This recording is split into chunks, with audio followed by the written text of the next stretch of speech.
Hi, I'm Brian Mullin, and this is Balls Out Physics, Episode 5, Propulsion in Space. Now, a lot of people out there, including myself, when they started questioning things, questioning space travel, start to think about how in space there's nothing, or there's no matter in space. And a lot of people have said, well, what are you pushing off of in space?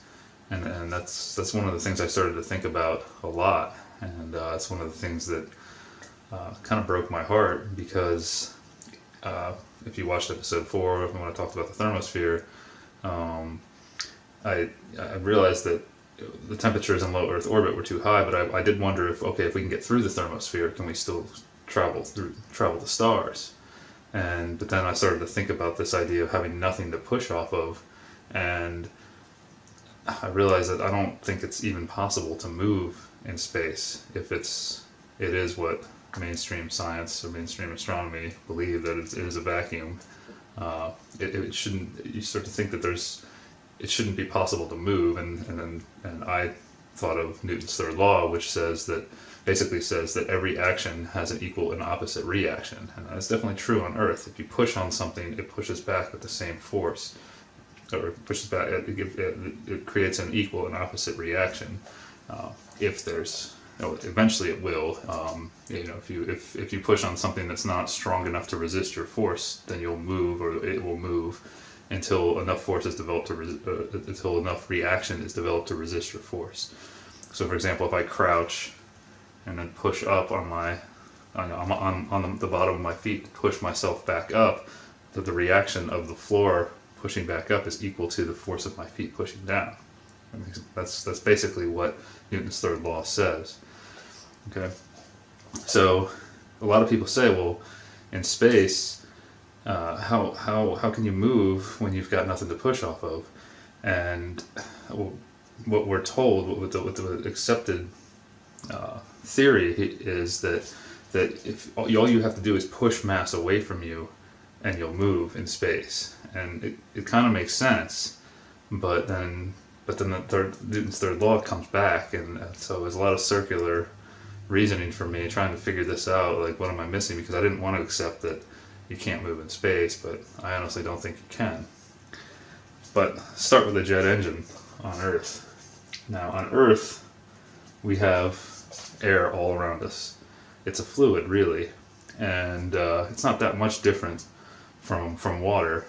When you really start to think about it, gas and liquid are very, very similar. They're both fluids. And so, say this is a jet engine, a very crude drawing of a jet engine on a commercial airliner. And when I'm standing here, where you're standing at sea level, the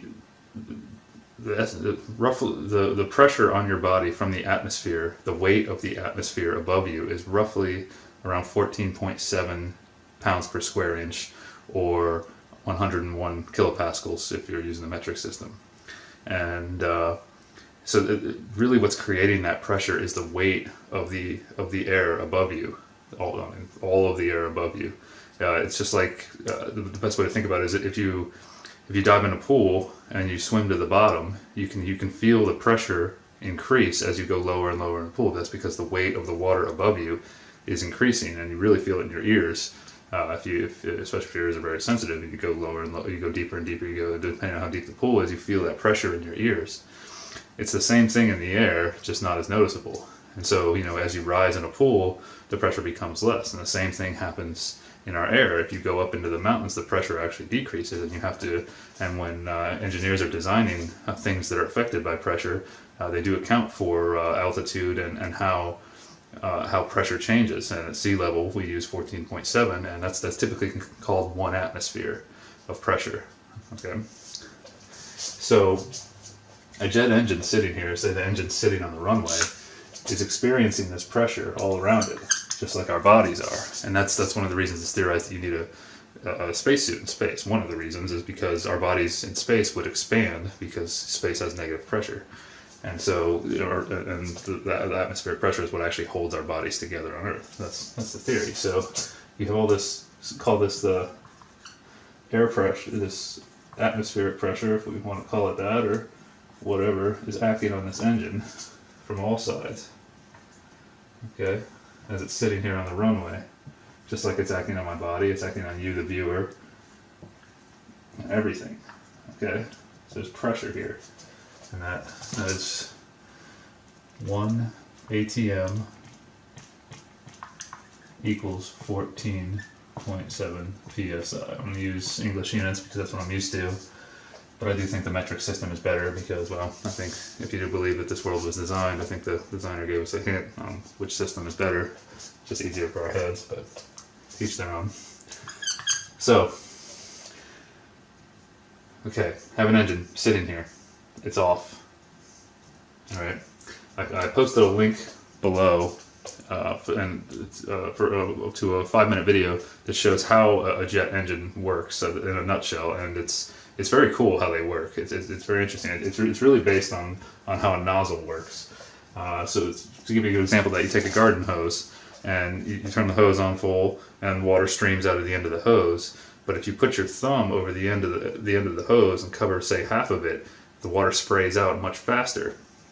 And the reason that happens, it sprays out faster and farther, is because you increase the energy, but the amount of mass flowing through stays the same. You think about it, behind your finger, there's still the same amount of mass, and the same amount of water is flowing.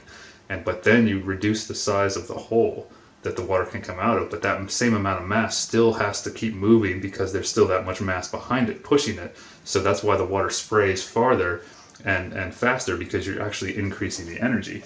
And if you think about it, kinetic energy is equal to, KE is equal to 1/2 mass times velocity squared.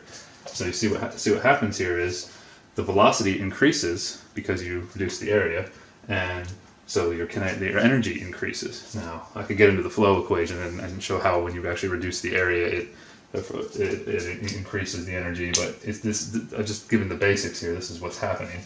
And that's how a jet engine works too.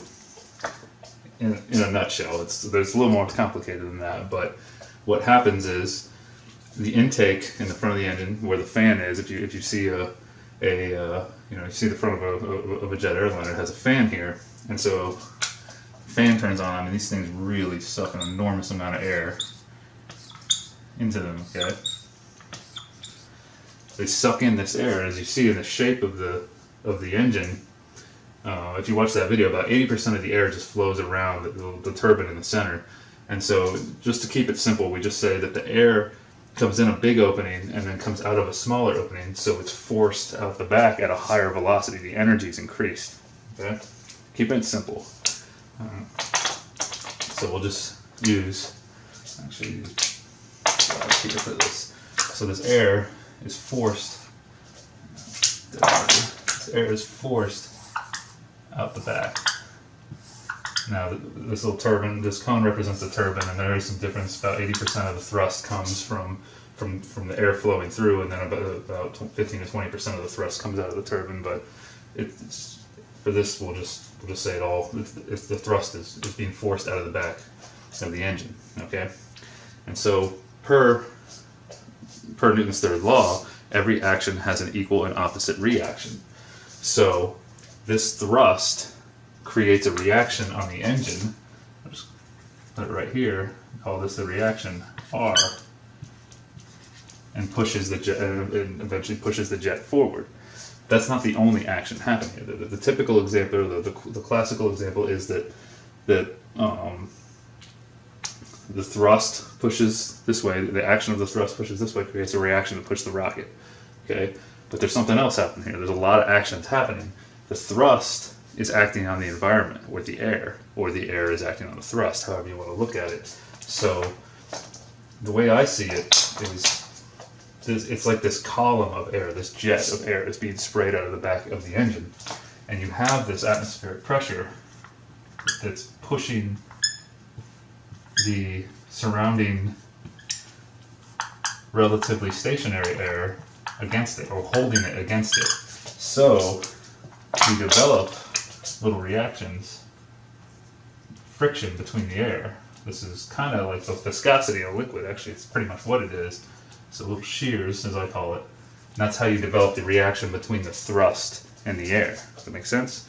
So like the pressure holds the stationary air, relatively stationary air, against the thrust, and that creates friction, which creates a reaction against the thrust, which basically you have to keep your action reaction going to move. Make sense? So that's how it works in a nutshell on Earth. There's a lot more to it, but watch that video to understand how the jet engine works. Okay? But in space, it's different. Space sucks. Literally, it sucks. It's a vacuum. The pressure is negative. So all these blue arrows pointing at the engine would be different. So just they'd be facing the other way, because space would be sucking on the engine. Now a jet engine like this can't work in space because you need an intake. You need to pull air in and force it out the back. So that's not how propulsion in space works. And when I was a kid, I grew up watching the space shuttle launches, and I was quite obsessed with it. I wanted to be an astronaut like every kid for a little while, and I liked watching how it moved. I liked learning how it worked in space. And if you remember the space shuttle program, the way the space shuttle worked after the launch, after it got into space, it had these little jets.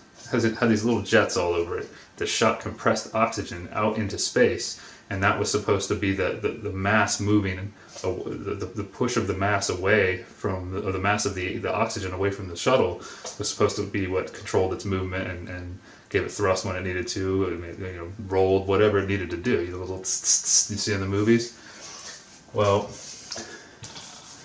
so let's say that this is actually one of the little nozzles on the shuttle, okay? And then we'll extend the nozzle over to the shuttle. Say the shuttle's over here somewhere. This is just one of those little nozzles, tiny little nozzle that shoots compressed oxygen out into space, okay? And remember though, space sucks. So you have this pressure acting the other way. What that pressure is really not important because it sucks. That's all that matters. I'm being... So we have all this suction happening on the engine, and on the engine and on the, or not on the engine, on the nozzle, excuse me, and it's pulling on here, and say the nozzle's closed right now. This nozzle isn't active yet, and so you have this built-up compressed oxygen inside this nozzle, and say there's a tank over here filled with compressed oxygen, and when they open the end of the nozzle, or the jet, whatever you want to call it, you have this suction force over here, and then I'll use red to show that the very high pressure oxygen wants to spray out into space. But space is already pulling away from that oxygen. So how do you develop an equal and opposite reaction when space is already pulling all of this stuff away? It's sucking, it's pulling. So this opens, and there's compressed, built-up oxygen in here, and the oxygen is actually pushing on the wall of the nozzle and the tank that it's in. Okay? It's already pushing on that surface. And then it opens and it sprays out into space, but there's no air out there. There's no positive pressure to hold air against the oxygen if there was any air. And so it would just, in my opinion, when you really start to think of it, wouldn't it just expand infinitely the moment it starts to come out? Where's the opposite reaction created? And that's what people are really asking. Our guts, that's like a lot of people, our gut reaction is, no, wait, that doesn't seem like it would work. And so this question is discussed. I actually have a friend who took a propulsion class. I can't remember what the class was called. He took it was an online class. It was free from a very well respected university. I won't mention it. Well, it was MIT, but they offer free courses, and he told me that in the course that to answer this question, what they do is they show the professor has a video of himself standing on a skateboard, and he took some weights and throws the weights away from him, and he moved back the other way. And I said, oh, I got to try this. And so I took I had an old skateboard, and I went out into the garage and I started throwing weights away from me, and I didn't move. And I was like, They can't lie about something like that. That would be, people would test that eventually, right? Come on. And so I may have said this in the past that I didn't move on the skateboard. So the skateboard had really old wheels on it, and these are the wheels that used to be on it. You can see the bearings are kind of rusty, and so I decided I really need to do this right. So I got some nice rollerblade wheels. When I was a kid, it was considered lame to put rollerblade wheels on your skateboard, but I kind of sucked at skating, so I just liked going fast. And this skateboard is the design here. My idea here is for this thing to only go straight. Because you see, if I try to turn, the board will hit the rollerblade. But so I got some new bearings. You know, wheels spin really well, and I set up a trap or something to catch stuff as I threw it away from me. And I stood on the skateboard and started throwing mass away from me. Well, I took a cinder block or a CMU block and threw it away from me, and sure enough, I moved backwards pretty significantly. So I was like, okay, that works. But is that the same thing? Well, it took me a while to wrap my head around. Like, where's the equal and opposite reaction? And is this the same thing? And I don't think it is. And here's why. Best way to think about it, let's start with a bullet.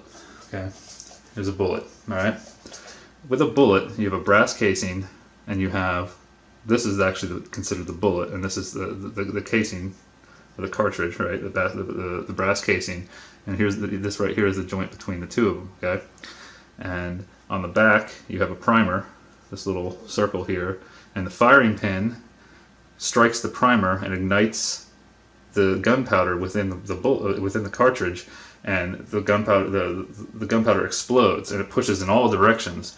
But since this bullet, since there's a seal here, and this is the weakest point between these two masses, the bullet flies one way and the casing tries to fly back the other way. If you've ever shot a gun before, if you're holding the rifle against your shoulder, you get a kickback, but the smaller mass of the bullet's mass is much smaller than you, the rifle, and the casing, so the bullet flies away from you.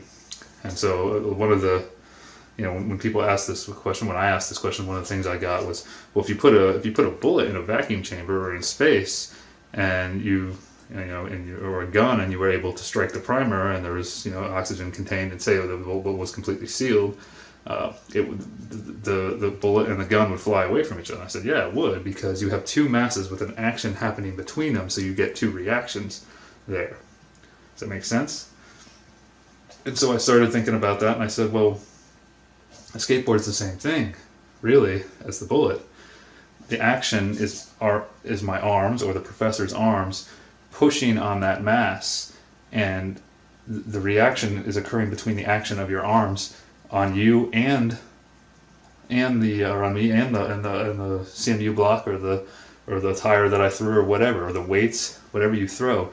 You actually create two reactions there. Okay, there's an action between them, but here it's not the same. Before, in my opinion, it's not the same. Before the shuttle leaves the Earth, they fill the oxygen containers with oxygen, and the nozzles and everything with oxygen, and it becomes pressurized. The oxygen is forced into the container, and the oxygen expands. High pressure pushes on the outside of the container, and then the container pushes back against these little pressures that I show here.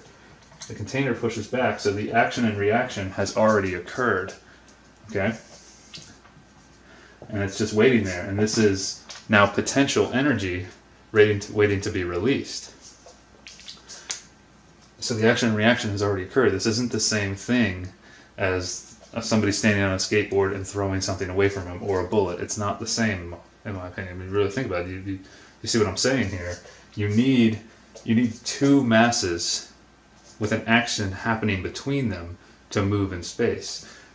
On Earth, this nozzle would spray against the air, and you would get an equal and opposite reaction, because there's positive pressure on Earth and there's air. In space, there's not. It's completely the opposite. It's just like, it's very similar to the jet engine on Earth, except you don't have the intake, you just have compressed oxygen spraying out against the air. In space, it's not the same. And I don't think it works. It's kind of hard to wrap your head around this one, but what's amazing is so many people have this gut reaction, like, yeah, that shouldn't work. And I had a hard time trying to wrap my head around why my gut was telling me it didn't work. And it's pretty amazing that we have that ability to know something's not right. We can feel it, but we can't actually get our minds to see right away what the problem is. I find that very interesting because statistically, with multiple choice exams, when someone comes to a question that they don't know the answer to right away, your gut reaction, your first instinct, if you have four choices, a multiple choice test, A, B, C, or D, your gut reaction, the first one you see that looks good, usually is the right answer. It's pretty amazing. It's sometimes called intuition, and women are known for having better intuition than men. So, ladies out there, how does this feel? What do you think about this? Does this make sense? Does it seem like we should be able to move in space with this type of propulsion? Now, if you had a bunch of bullets and and barrels sticking out of the space shuttle and fired bullets out of those barrels, then I would think you would be able to move for the reason I explained. But carrying bullets and gunpowder up into space, first of all, it's really heavy. Bullets are heavy. Lead, for one, brass casings, gunpowder, everything. And all the high temperatures you're seeing up there and the high pressures and everything and these extremely flammable bullets, have fun with that. I wouldn't do that, and I'm sure nobody would want to do that. So you would need two masses and an action happening between them to move in space, whereas in this case you only have one mass that's already contained, it's already pressurized, the action and reaction has already happened, and then when you open the nozzle, it just sprays out into space. Make sense? So that's the problem I see, and today is April 1st, so I kind of figured out how to explain this. Droid Fuel and I were actually talking about this one, and it kind of worked out that what we both see. A lot of people feel that something's wrong about propulsion in space, or the classical ways we've been taught with compressed oxygen being sprayed out into space, and that was how the shuttle moved. I know there's different propulsion systems out there, but the space shuttle was supposed to exist and it was supposed to move up there, and a lot of people are thinking that it wasn't real. And based on everything I've shown in episode 4 and what I've seen, all the hoax footage, I don't think it's real, unfortunately. And just had to cut. So yeah, as I was saying, today's April 1st, and I think we're all being fooled by these space agencies, and there are a lot of people who agree with me. I mean, it's the number seems to be growing more and more every day. There's in the description below, I posted another link to a video showing glitches and anomalies and things that don't look real on the space station, that was made by a person who actually who does think that we live on a globe. I remain open. I have no idea what this world is at the moment, and I'm trying to determine that, so keep reiterating that. And so yeah, I think we're being fooled. Another thing I want to point out is if you watched episode 4, there's two episodes up right now. There's probably more sub-episodes for episode 4. I talked a lot about the International Space Station and the temperatures and all the problems with low Earth orbit. But the International Space Station is supposed to have an ion thruster on it, and it seems very high tech. I've looked into it a little bit, but I don't really want to spend too much time trying to understand how it works, because if the compressed oxygen propulsion has problems, I mean, and what's the point really is how I feel about it now. But the reason that the ISS has an ion thruster is NASA says is because the space station runs into gas particles in the thermosphere. There's collisions with gas particles that are significant enough to slow it down. And if you watched episode 3, in episode 3, I talk about how the minimum velocity, or the velocity at whatever altitude is calculated to, or a minimum velocity that you need to maintain to stay in orbit, so you don't get pulled towards the Earth or whatever object you're orbiting. And so the space station has to maintain that minimum velocity, or it will get pulled towards Earth. If it increases the velocity, then based on the heliocentric model and our gravity equations, then it would move farther away from Earth. So they have to activate the thruster every 3-6 months. I don't remember what it is, due to collisions with these gas particles.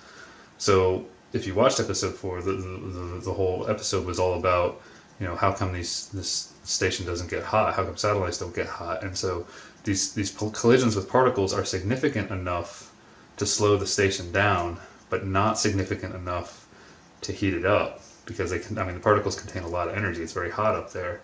So there's a lot of contradictions, a lot of things that don't make sense. And then when you see video, when you see things that show glitches and makes it look, just anomalies that look fake, pay close attention. That video, the first time I watched the video I posted down below, I didn't really see a whole lot, and then I really started paying attention to what the video creator was actually trying to show. I said, wow, yeah, there's things that it does look fake, like it's been faked, or it's pieced together, or like they're in a pool. So I'll let you be the judge of that. I'm not telling you what to believe. Like I said, this is my opinion, but there are people out there who agree with me. It's a lot of people are agreeing with me, and I'm agreeing with others who are doing work like this. So we need some answers, and like, we're paying for all this stuff, and when still only 553 people have been to space. So we need to stop paying to be fooled.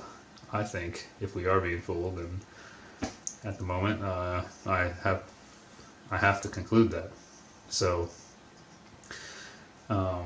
regardless of the shape of the world, I'm going in kind of a different direction as well. I'm going to keep making Balls Out Physics episodes, but I'm also, besides what the shape of this world is, I'm kind of leaning towards trying to understand how it works. And if these space agencies are going through all this trouble to fool us, maybe it's because they do know how this world works. Could be. Or could not be. There could be logical explanations for all this stuff, but that's why I'm making these videos, to see if we can find them or see if we can't. So, until next time, peace.